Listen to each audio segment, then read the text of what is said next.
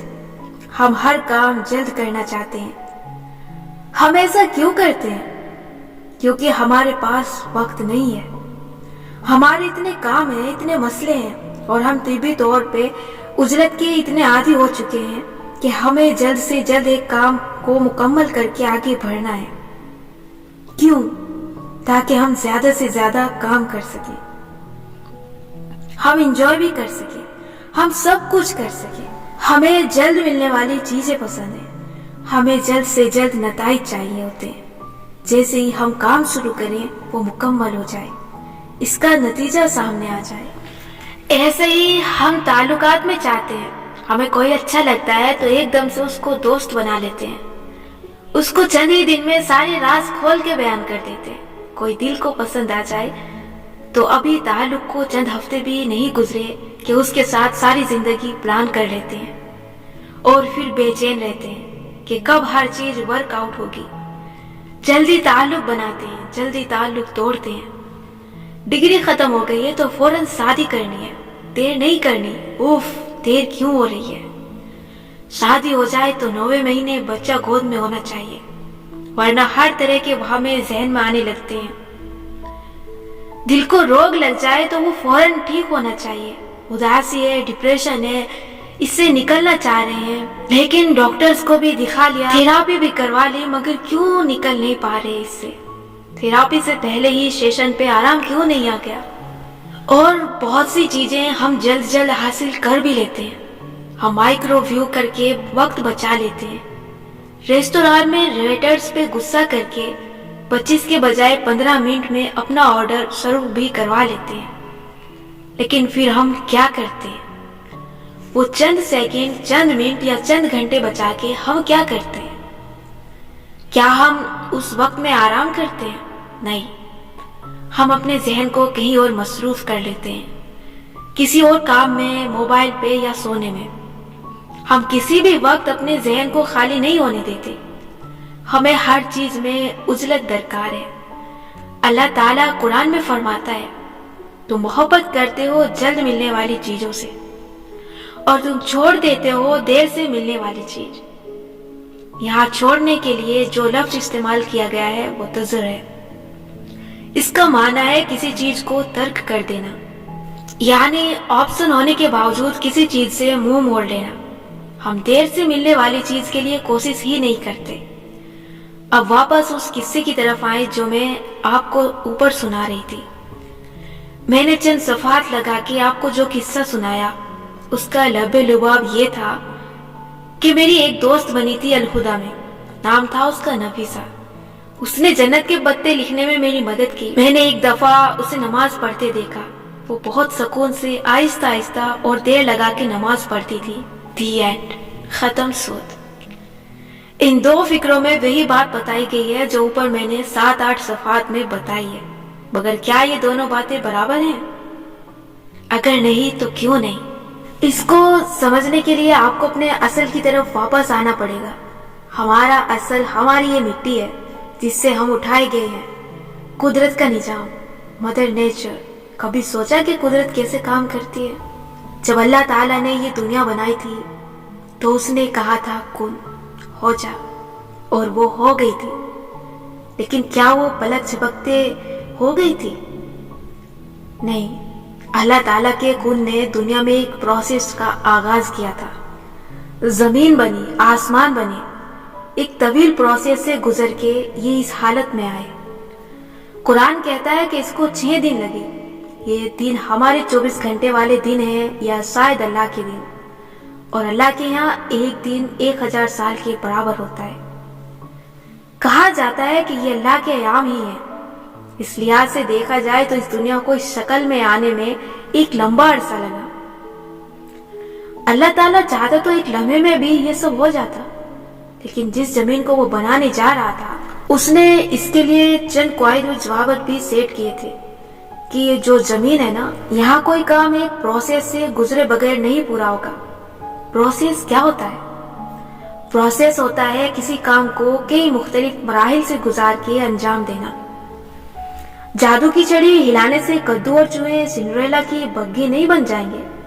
اگر سنڈریلا کو اپنے ظالم خاندان سے نجات چاہیے تو اسے خود اپنے لیے کھڑا ہونا پڑے گا۔ یہ پروسیس ہے۔ قدرت کے پروسیس مائکروویو کی طرح کام نہیں کرتے۔ آپ ایک بیج بو کے دیکھیں، ایک ہفتے سے پہلے وہ نہیں اگتا۔ اس کا ایک نیا پروسیس ہے۔ پہلے اس میں پانی بھرتا ہے، وہ اندر موجود انزائمز کو خارج کرتا ہے، ایک عمل دوسرے عمل کو جنم دیتا ہے، اور پھر مٹی سے کونپل پھوٹتی ہے۔ رات ایک دم سے نہیں چھاتی، پہلے سورج کی گرمی کم ہوتی ہے، آسمان کا رنگ بدلتا ہے، وہ سنہرے سے سفید، سفید سے نیلا، نیلے سے جامنی ہوتا ہے، پھر اس میں سرخیاں گھلتی ہیں جو نارنجی مکس ہوتی ہے، پھر وہ شدید جامنی ہونے لگتا ہے، پالا آخر وہ سیاہ نظر آتا ہے۔ بچہ ایک ہی دن میں ماں کے پیٹ سے نہیں نکلتا، اس کو 9 ماہ لگتے ہیں ایک چھوٹے سے قطرے سے 1 فٹ کا وجود بننے میں۔ جب وہ قطرہ تھا اسی وقت اس میں روح نہیں پھونک دی جاتی، اس میں روح 40ویں دن پھونکی جاتی ہے۔ پہلے دن کیوں نہیں پھونکی گئی؟ کیونکہ یہ اس کے پروسیس کے خلاف تھا۔ جب تک اس کا جسم روح کو لینے کے قابل نہیں ہوگا اس کو روح عطا نہیں کی جائے گی۔ بچہ 1 سال میں اپنے پورے قد کو نہیں پہنچ جاتا، 18 برس تک اس کا قد تمام ہوتا ہے، کبھی اس سے بھی زیادہ وقت لگتا ہے۔ 40 برس تک اس کی عقل میچور ہوتی ہے۔ اللہ اس کی عقل کو 10 ایج میں میچور نہیں کرتا۔ اللہ تعالیٰ اس کو مختلف پروسیس سے گزار کے، مختلف تکلیفیں اور دکھ دے کر اس کو زندگی کی حقیقت سمجھاتا ہے۔ وہ کئی تجربات کر کے صحیح اور غلط کا فرق سیکھتا ہے۔ تعلیم 1 ماہ میں نہیں حاصل کی جاتی، ڈاکٹر 1 سال میں نہیں بنا جا سکتا، مسلسل کئی برس تک پڑھنا پڑتا ہے۔ شادی ہونے کے ساتھ ہی ایک ہی دن میں میاں بیوی ایک دوسرے کو نہیں سمجھ لیتے۔ اسٹڈیز کہتی ہیں کہ عورت کو نئے گھر میں ایڈجسٹ ہونے میں کم از کم 5 سال لگتے ہیں، اس لیے بہت سی طلاقیں اس وقت ہوتی ہیں جب شادی کو 5-6 سال گزرے ہوتے ہیں۔ آپ بروکن فیملیز کے بچوں سے کبھی سنیں تو وہ بتائیں گے کہ ہمارے ماں باپ کی طلاق تب ہوئی جب میری عمر 4 یا 5 سال تھی۔ وزن ایک ہی دن میں نہیں بڑھتا، اسے بڑھنے میں ایک لمبا پروسیس لگتا ہے، اس کو گھٹانے میں ایک لمبا پروسیس لگتا ہے۔ کتابیں ایک ہی دن میں نہیں لکھی جاتی، 1 ماہ میں بھی نہیں لکھی جاتی۔ سب سے اچھا تخلیقی کام وہ ہوتا ہے جس کو وقت لگا کے آرام آرام سے لکھا جائے۔ بہترین کھانا وہ ہوتا ہے جو دھیمی آنچ پہ پکے۔ پریشر کوکر پہ گلے گوشت اور دھیمی آنچ پہ گلے گوشت میں فرق واضح ہوتا ہے۔ دم پہ پکائے کھانوں کی اور بات ہوتی ہے۔ کھانا تیز تیز کھانے اور آہستہ آہستہ چبا کے کھانے میں فرق ہے۔ دانتوں کا کام ہاتھوں سے نہیں لینا چاہیے۔ جب آپ دانت سے 2 دفعہ چبا کے لقمہ نگل لیں اور رات کو اس لقمے کو توڑنا پڑ جائے تو پیٹ کے مسائل شروع ہو جاتے ہیں، کیونکہ آپ نے پروسیس کی خلاف ورزی کی۔ میں ایک ناول لکھنے میں چند سال لگاتی ہوں، میں ایک ہی ماہ میں ایک کہانی نہیں بنا کے لکھ سکتی، کیونکہ اگر وہ کہانی کسی کے دل پہ اثر کرنی چاہیے تو اس کو بننے میں وقت لگتا ہے۔ پہلے کردار جنم لیتے ہیں، ان کے اپنے موڈز اور عادات بنتی ہیں، پھر ان کی کہانیاں جنم لیتی ہیں، پھر ان کی زندگیاں مختلف مراحل سے گزرتی ہیں، کیونکہ ہر نئے دن میں مختلف مراحل سے گزر رہی ہوتی ہوں۔ کردار کہانی گزرنے کے ساتھ ساتھ میچور ہونے لگتے ہیں، کیونکہ ہر ہفتے میں پہلے سے زیادہ میچور ہو رہی ہوتی ہوں۔ پہلی ہی کتاب آپ کا بیسٹ کام نہیں ہو سکتی، کیونکہ ابھی تو آپ نے خود کو ایک پروسیس سے گزارنا ہے۔ آہستہ آہستہ قلم میں میچورٹی آتی ہے۔ اب واپس آتے ہیں نفیسہ کی نماز کے قصے کی طرف۔ جلد جلد کام نمٹانا کوئی گناہ نہیں ہے، کچھ کام ہمیں واقعی اسپیڈ سے کرنے چاہیے تاکہ زیادہ اہم کاموں کے لیے وقت نکال سکیں۔